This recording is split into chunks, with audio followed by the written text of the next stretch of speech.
The massive space station hung in the darkness like a metal city. Commander Sarah Chen stared out the viewport of the human transport ship as they approached the Galactic Council station. After 200 years of dreaming about this moment, humanity was finally meeting other intelligent life. First time seeing it, Commander? Asked Lieutenant Mark Torres, checking his sidearm for the third time. First time for all of us, Chen replied. She turned to face the 11 soldiers under her command. They were the best Earth had to offer. Each one had survived wars, trained for years, and volunteered for this mission knowing they might never come home. The transport ship shuddered as it docked with the station. Through the walls, they could hear the mechanical sounds of the docking clamps engaging. Ambassador Williams, a thin man in his 50s, straightened his formal Earth uniform. Remember, Williams said to the military escort, we are here to make friends. The Galactic Council has 7 different species. They have been traveling between stars for thousands of years. We are the newcomers here, Chen nodded. My people know their orders, Ambassador. We protect you and the diplomatic team. Nothing more, nothing less. The airlock opened with a soft hiss. Cool air rushed in, carrying strange smells that none of them recognized. The gravity felt slightly heavier than Earth normal. Emergency lights cast everything in a blue glow. 3 aliens waited for them in the docking bay. The first was tall and thin with gray skin and large black eyes. The second looked like a walking tree with bark-like skin and root fingers. The third was the most unsettling. A reptilian creature with scales that shifted color and vertical pupils that never seemed to blink. Welcome, humans of Earth. The gray alien spoke in perfect English through a translation device. I am Council Speaker Veth of the Mentari people. This is Groot 7 of the Sylvan Collective, and War Leader Skarn of the Zephyrian Empire. Ambassador Williams stepped forward and bowed slightly. Thank you for receiving us, Speaker Veth. I am Ambassador Williams representing the United Earth government. These soldiers are here for ceremonial purposes only. The reptilian alien Skarn hissed something in his own language. His scales turned a darker shade of red. Speaker Veth's large eyes shifted nervously. War Leader Skarn wishes to know why you bring weapons to a peaceful meeting, Veth translated. Chen felt her jaw tighten. Each human soldier carried only a standard sidearm and a combat knife. Basic diplomatic security. She had seen the scans of this station. It held over 50,000 aliens, many of them armed. These are ceremonial weapons, Williams explained. It is tradition for our military to carry them during formal events. Skarn's scales flashed bright red. He spoke again, his voice becoming louder and more aggressive. The war leader says your soldiers show disrespect. In Zephyrian culture, only those who intend to fight carry weapons in sacred spaces. Lieutenant Torres shifted slightly behind Chen. She could feel the tension building in her team. They had trained for this possibility, but everyone had hoped it would not be needed. Perhaps, Williams said carefully, we could discuss this misunderstanding with the full council. I am sure we can find a solution that honors everyone's traditions. The tree-like alien, Groot 7, spoke for the first time. His voice sounded like wind through leaves. The council waits in the great chamber. We will escort you there. They walked through corridors that stretched higher than any building on Earth. Aliens of different species moved about their daily business. Some stopped to stare at the humans. Others gave them a wide path. Chen noticed that many of the aliens were much larger than humans, and several species carried what looked like weapons. The great chamber was enormous. 7 raised platforms held the representatives of the Galactic Council. Hundreds of other aliens filled viewing areas around the room. Chen had never felt so outnumbered in her life. Humans of Earth. A booming voice filled the chamber. The speaker was a massive creature that looked like a cross between a bear and an insect. I am High Counselor Threx. You have come far to stand before us. Ambassador Williams stepped forward. High Counselor, we come in peace seeking friendship and knowledge. Humanity wishes to join the galactic community. Murmurs filled the chamber. Some sounded curious, others hostile. War Leader Skarn moved to one of the council platforms and began speaking rapidly in his hissing language. High Counselor Threx listened, then turned back to the humans. War Leader Skarn says your kind shows aggression. You bring weapons to a sacred meeting. You stand with the posture of predators ready to strike. Chen felt her blood turn cold. Skarn was describing normal human military bearing as threatening behavior. She looked around the chamber and realized that most of the aliens stood differently than humans. They hunched over or spread their limbs wide. Human soldiers stood straight and alert, the way they had been trained. "High Counselor," Williams began. "I believe there has been a misunderstanding." Skarn cut him off with a sharp hiss. Suddenly he drew a weapon that looked like a crystal blade and pointed it at the humans. Around the chamber, other aliens began to react. Some drew back in fear. Others reached for their own weapons. War Leader Skarn declares the humans a threat to Council security, Threx announced. He invokes the right of preemptive defense. Chen's training kicked in instantly. "Defensive positions," she shouted to her team. The 12 human soldiers moved as one unit. They formed a protective circle around Ambassador Williams and his staff. Each soldier drew their sidearm and took cover behind whatever they could find. Skarn leaped from his platform with a speed that shocked everyone. He landed in front of the humans and swung his crystal blade at Ambassador Williams. Chen threw herself forward and tackled the alien war leader. They hit the ground hard. The chamber erupted into chaos. Aliens were screaming, some running for exits, others drawing weapons. More Zephyrian warriors poured into the chamber from side entrances. "Contact Earth," Chen yelled to her communications specialist while wrestling with Skarn. "Tell them we are under attack." Sergeant Kim, the team's medic, was already working on Ambassador Williams. The Zephyrian's blade had caught him across the chest. He was alive but bleeding badly. "Commander," Lieutenant Torres called out. "We have about 200 hostiles moving in. Multiple species, mixed weapons." Chen managed to get her sidearm against Skarn's head and pulled the trigger. The war leader dropped instantly. She had never killed an alien before. The thought lasted only a second before more attackers rushed toward them.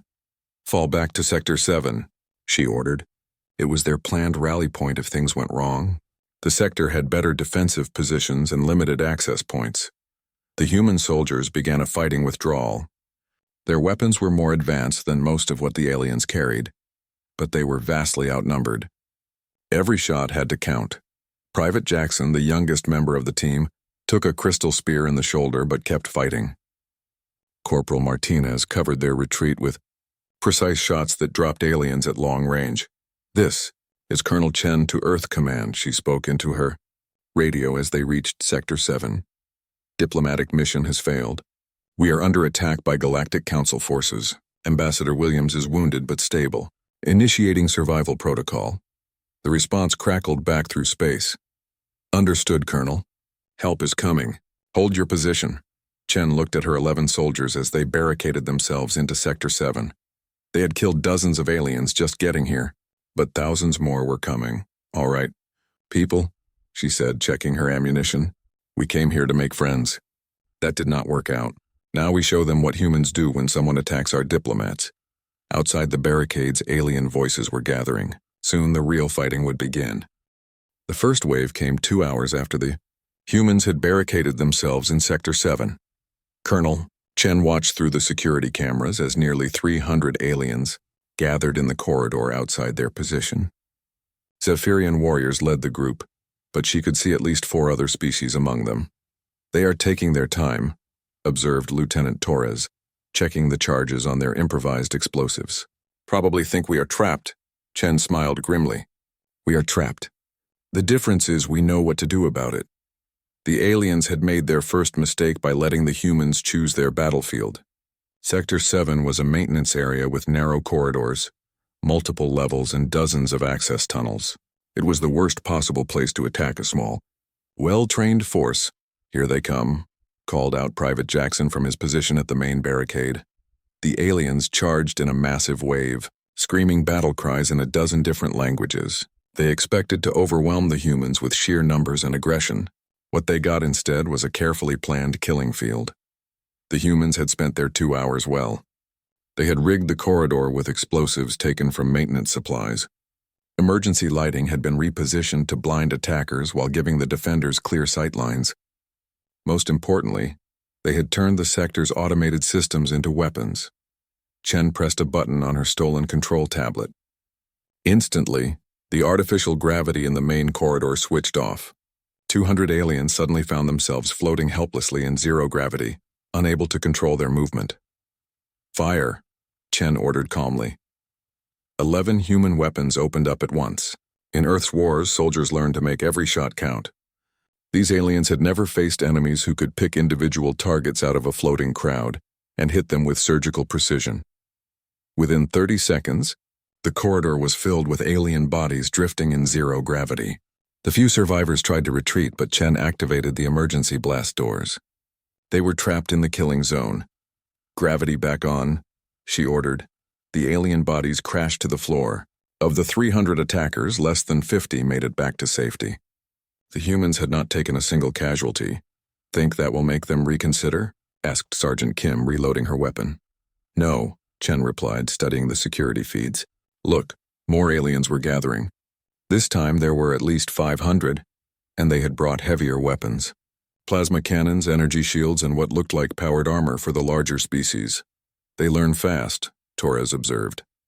"Not fast enough," Chen said. She turned to Corporal Martinez, their demolitions expert. "How are our surprises coming along?" Martinez grinned. "The environmental controls are now under our command. I have also figured out how to turn the automated cleaning systems into something more interesting." The second attack came 6 hours later. This time the aliens were more careful. They sent in small groups with heavy armor and energy shields. They moved slowly, checking for traps. They found them. Martinez had rigged the ventilation system to pump pure oxygen into the attack corridors. When the aliens fired their energy weapons, the resulting explosion turned the entire corridor into a furnace. The few survivors stumbled back, their armor melted and their weapons destroyed. "Cleaning systems activated," Martinez announced. The station's automated cleaning robots emerged from hidden panels. Normally, they scrubbed floors and collected garbage. Martinez had modified them with welding torches and industrial cutting tools. They rolled into the corridors like mechanical wolves hunting down wounded aliens. High Counselor Threx appeared on the sector's communication system 12 hours after the fighting began. His massive insect-like face filled the screen, mandibles clicking in what might have been anger or fear. "Humans," he rumbled, "you have killed over 800 council warriors. Surrender now and you will be given a quick death." Chen looked at her soldiers. They were tired but uninjured. Their ammunition was running low, but they had plenty of improvised weapons and explosives. "High Counselor," she replied, "you attacked our diplomatic mission without cause. You wounded our ambassador.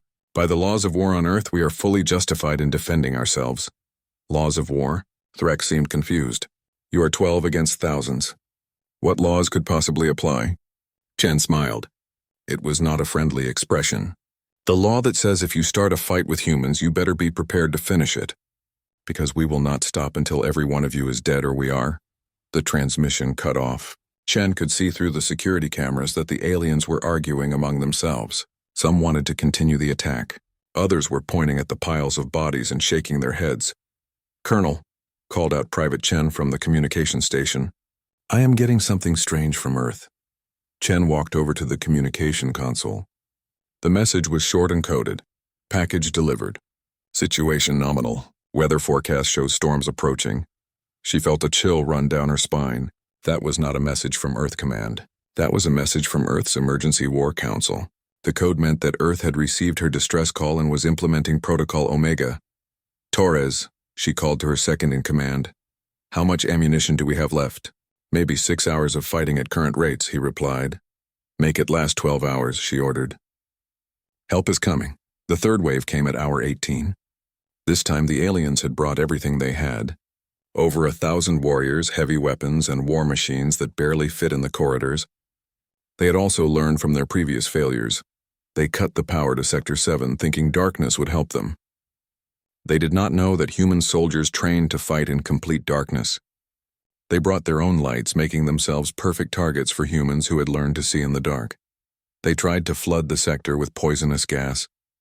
The humans had sealed themselves in environmental suits hours earlier, using equipment stolen from the station's emergency supplies. They even tried to cut through the walls with plasma torches. Martinez met them with explosive charges that turned their breach points into traps. By hour 24, the aliens had lost over 1,500 warriors.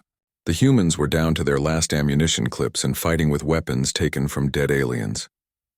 But they were still alive, and they were still fighting. "Colonel," Private Chen called from communications, "I am picking up something on long-range sensors." Chen looked at the display and smiled. Ships were approaching the station. Lots of ships, and they were broadcasting human identification codes. She opened a channel to the Galactic Council. Hi, Counselor Threx, this is Colonel Chen. You have exactly 1 hour to release my people and surrender unconditionally. You are in no position to make demands. Human, Threx replied. Check your long-range sensors, Chen suggested. Then tell me who is in no position to make demands. There was a long pause. When Threx came back on the channel, his voice sounded different. Smaller. What is the meaning of this? You have brought a fleet to attack the Council? I brought nothing, Chen replied. You attacked human diplomats. Now you get to meet the rest of humanity. I suggest you prepare for negotiations. And, Counselor, you might want to start by apologizing. Through the security cameras, she could see aliens running through the corridors in panic. The word was spreading. Earth had sent a fleet. A big fleet. Chen looked at her 11 soldiers.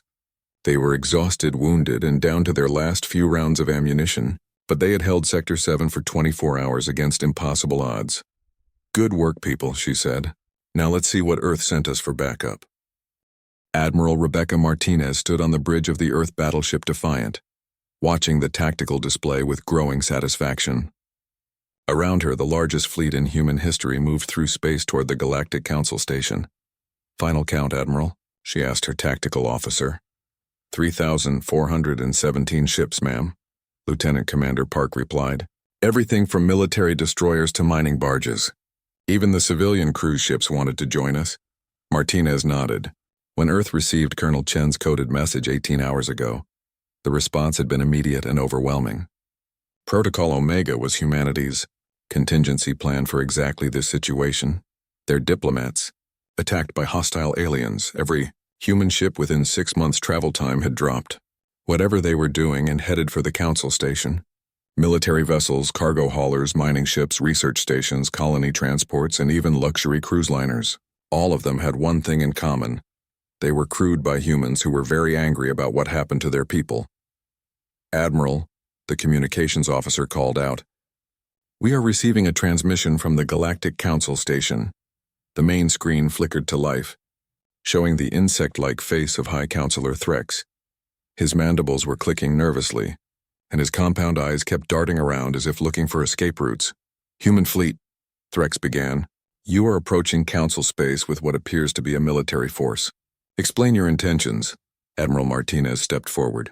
She was a veteran of the Mars colony wars and the Belt pirate campaigns. She had never lost a battle, and she did not plan to start today.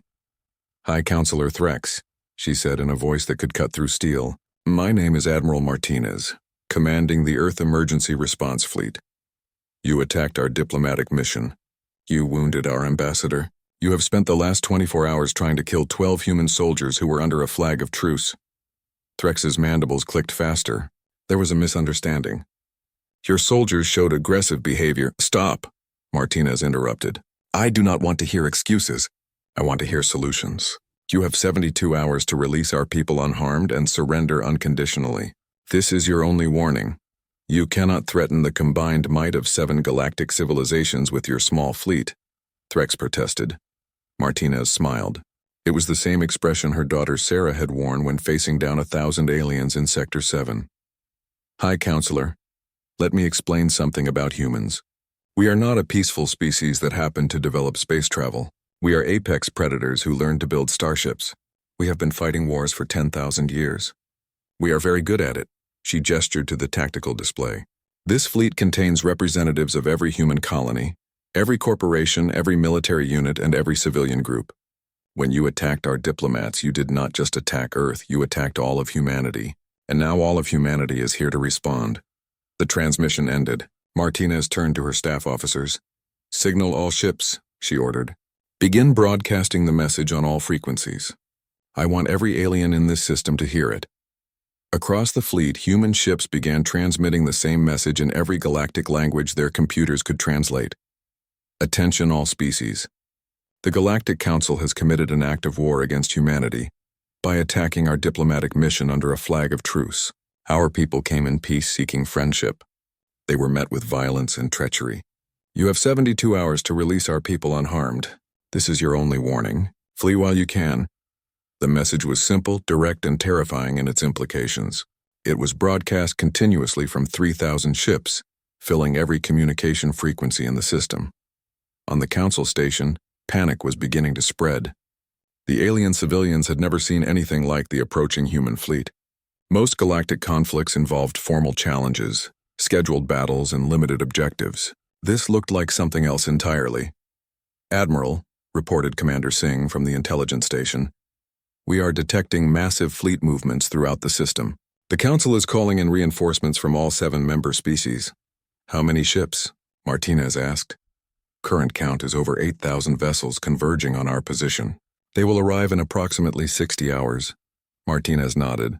The odds were still heavily against humanity, but that had never stopped humans before. "Signal the fleet. All ships are to begin combat preparations. Civilian vessels will maintain support positions unless directly attacked." "Ma'am."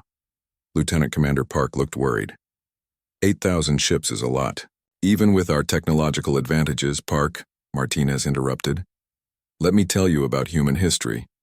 At Thermopylae, 300 Spartans held off an army of hundreds of thousands. At Rorke's Drift, 150 British soldiers fought off 4,000 Zulu warriors. At the Alamo, less than 200 defenders held off thousands of attackers." She turned to face the bridge crew. "Those humans lost their battles, but they showed the galaxy something important. They showed what happens when you back humans into a corner. We do not surrender. We do not retreat. We fight until the very end, and we make our enemies pay for every inch." "But Admiral," Park persisted, "those were all defeats." Martinez smiled again. "Yes, they were. But each defeat cost the enemy so much that they learned not to fight humans anymore. And this time, we are not planning to lose." On the council station, High Counselor Threx was meeting with the other council members in emergency session. The 7 species that ruled the galaxy were arguing among themselves for the first time in centuries. "The humans must be destroyed," hissed War Leader Skarn's replacement, another Zephyrian with bright red scales. "They have shown disrespect to the council.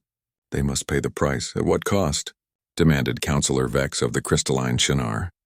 "They have already killed over 2,000 of our finest warriors with just 12 soldiers. Their fleet has thousands of ships." "Numbers mean nothing," insisted General Corax of the machine-like Nexus. "Our combined fleets outnumber them more than 2 to 1. Superior numbers always win." Elder Roots of Memory, representing the tree-like Sylvan Collective, spoke slowly. "I have been analyzing the human battle tactics.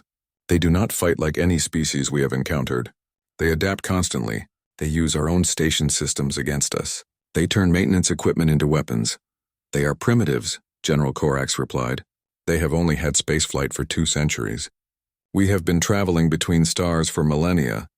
Primitives who have killed 2,000 of our best warriors," Elder Roots of Memory pointed out. "Perhaps we should consider their offer of surrender." "Never." War Leader Skarn's replacement struck the table with his clawed fist. "The Zephyrian Empire does not bow to inferior species. If the humans want war, we will give them war." High Counselor Threx looked around the chamber. His species, the hive mind Kratari, made decisions based on logical analysis rather than emotion. The analysis was troubling. The humans had already demonstrated capabilities that exceeded galactic norms. Their soldiers fought with a efficiency that was almost machine-like, yet showed creativity and adaptability that surpassed artificial intelligence. Their fleet had assembled and traveled faster than any galactic force in recorded history. Most disturbing of all, they showed no fear. Every species in the galaxy understood that death was to be avoided. Humans seemed to view it as simply another tactical option. "The fleets will engage the humans in 60 hours, Threx announced. "All Council species will contribute their finest warships. We will destroy this threat before it can spread to other systems." As the Council members filed out of the chamber, Threx remained behind. He activated his private communication system and began composing a message to the Kratari homeworld.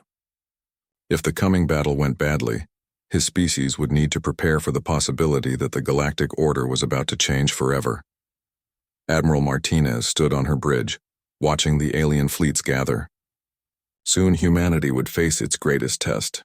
They were outnumbered and far from home, but they were fighting for their people, their values, and their right to exist among the stars. "All ships report ready for combat." "Admiral," Commander Singh announced.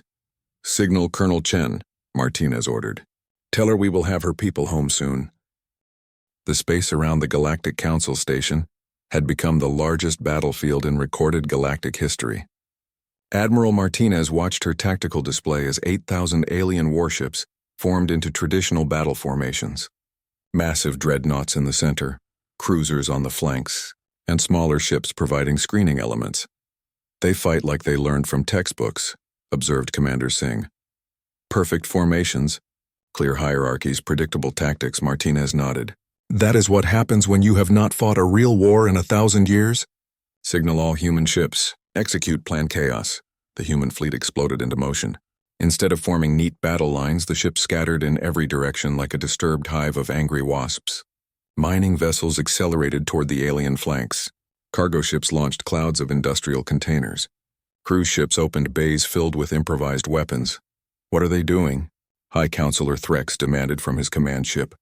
The human fleet seemed to have gone insane, with ships moving in random directions and firing at empty space.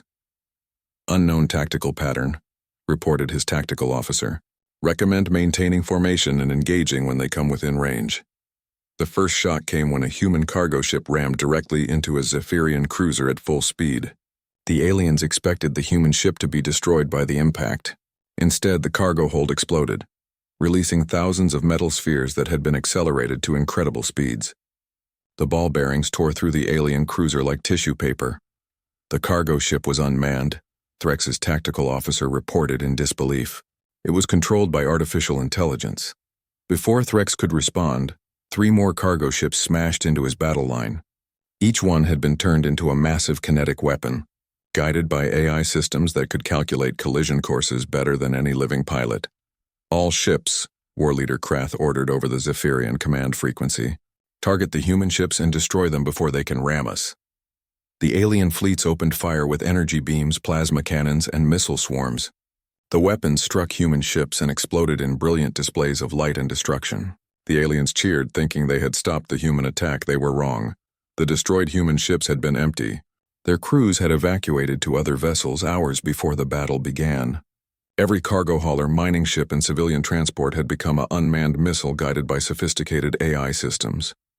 Admiral, Lieutenant Commander Park called out, "We have lost 47 ships to alien fire." "Excellent," Martinez replied. "How many alien ships did those 47 ships destroy?" 132 confirmed kills, ma'am. "The ramming attacks are devastating their formations." Martinez smiled. Phase 2. Signal all military vessels. Begin hunting operations.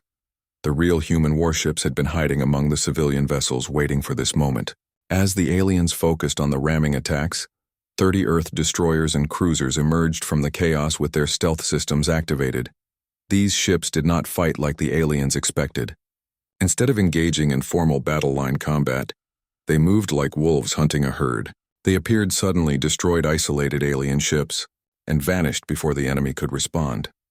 Captain Lisa Park commanded the destroyer Wolverine as it stalked a group of crystalline Shinar battleships. Her crew had been fighting pirates and rebels for 20 years. They knew how to hunt. "Target the command ship," she ordered. "Full spread of torpedoes. Fire and fade." The Wolverine launched 6 nuclear torpedoes and immediately activated its stealth systems. The Shinar ships detected the incoming weapons but could not locate the ship that fired them. Their return fire struck empty space while their command ship exploded in nuclear fire. "This is not warfare," War Leader Krath protested over the alien command frequency. "This is madness. They are supposed to engage us in honorable battle." "Honor is a luxury for species that can afford to lose," Admiral Martinez replied over the same frequency. "We cannot afford to lose, so we fight to win." The battle raged for 6 hours. The aliens had more ships and better weapons, but they were fighting by rules that humans had abandoned centuries ago. Human ships used every dirty trick, every unfair advantage, and every desperate tactic they could imagine. Mining ships fired industrial cutting lasers that sliced through alien hulls. Research vessels released experimental weapons that the aliens had never encountered. Even the cruise ships got into the fight, using their powerful engines to ram smaller alien vessels. But the most terrifying moment came when the aliens finally managed to board a disabled human cruiser. Zephyrian warriors broke through the hull expecting to find terrified human crew members. Instead, they found an empty ship filled with automated defense systems. Gun turrets emerged from hidden panels. Blast doors turned corridors into death traps. The ship's AI began pumping poison gas through the ventilation systems. "The ship is fighting back," reported the Zephyrian boarding leader before his transmission cut off. "Ships do not fight," General Corax of the Nexus argued. "Only crews fight." "Human ships fight," corrected Elder Roots of Memory. "They have turned their vessels into living weapons." By hour 8, the alien fleets had lost over 3,000 ships. The humans had lost 1,200 vessels, but most of them had been unmanned civilian ships used as weapons. The actual loss of human life was minimal. High Counselor Threx stared at his tactical display in growing horror. His superior numbers meant nothing when the enemy refused to fight a conventional battle. His advanced weapons were useless against opponents who turned garbage haulers into guided missiles. "All fleets," he ordered, "concentrate fire on the human command ship. Destroy their admiral." The alien fleets turned their attention to the Defiant. Thousands of energy beams and missiles converged on Admiral Martinez's flagship. The ship's shields flared and died under the massive assault. "Hull breaches on all decks," reported damage control. "Shields down, weapons offline, engines failing." Martinez activated the ship's communication system. "This is Admiral Martinez to all human ships.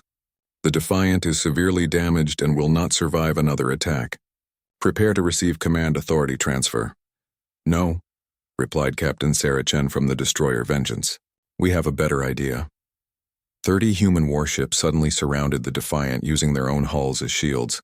They absorbed the alien fire while emergency crews evacuated Martinez and her bridge staff to other ships. "All ships," Martinez ordered from her new command post on the Vengeance. "The demonstration phase is complete.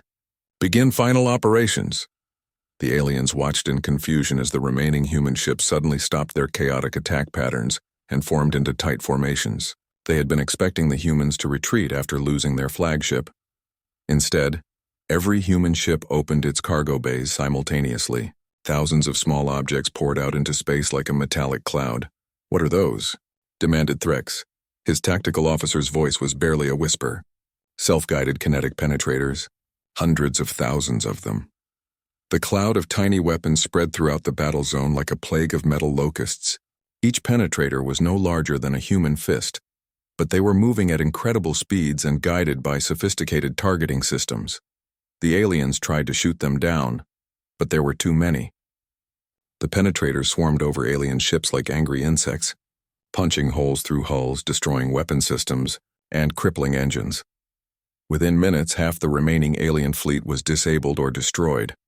The survivors found themselves surrounded by clouds of tiny weapons that could strike from any direction. "Surrender," Admiral Martinez broadcast to the alien fleets. "You have fought well, but this battle is over. Surrender now, and we will allow your surviving crews to live." High Counselor Threx looked around his command bridge. His magnificent fleet of 8,000 ships had been reduced to less than 2,000 survivors, most of them damaged and helpless. The humans had done the impossible. They had defeated a force 4 times their size using tactics that no galactic species had ever imagined. "All ships," Threx ordered with defeat heavy in his voice, "cease fire. We surrender." The battle was over.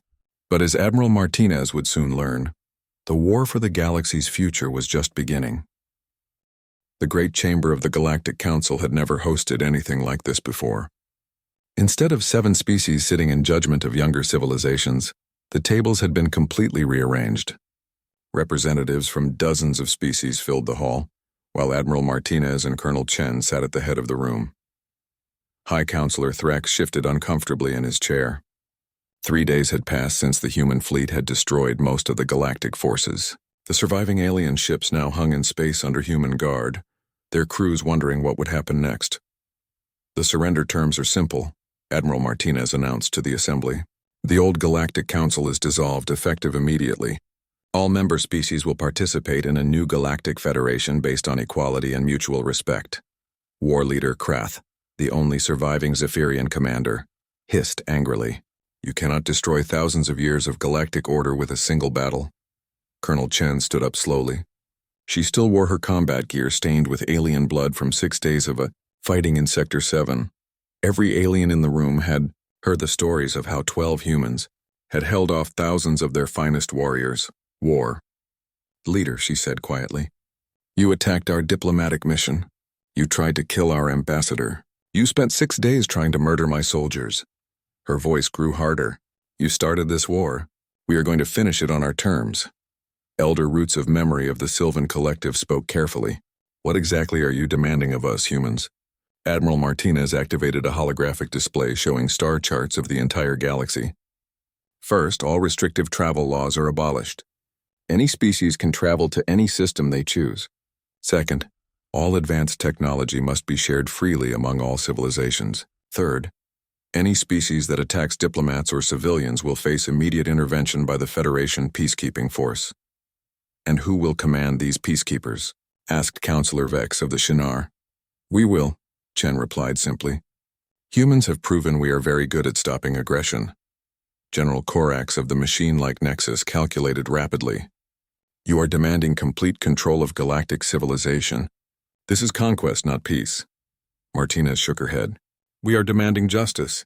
For thousands of years, your council has kept younger species as servants and slaves. You have hoarded technology and knowledge while billions suffered in ignorance.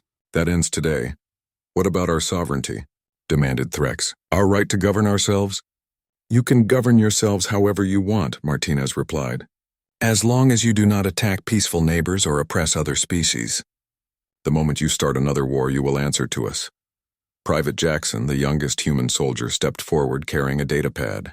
His shoulder was still bandaged from the crystal spear wound he had received in the first attack. Admiral, he said, we have received responses from 47 species throughout the galaxy.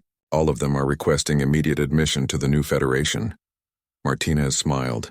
Species that your council kept in slavery, I assume?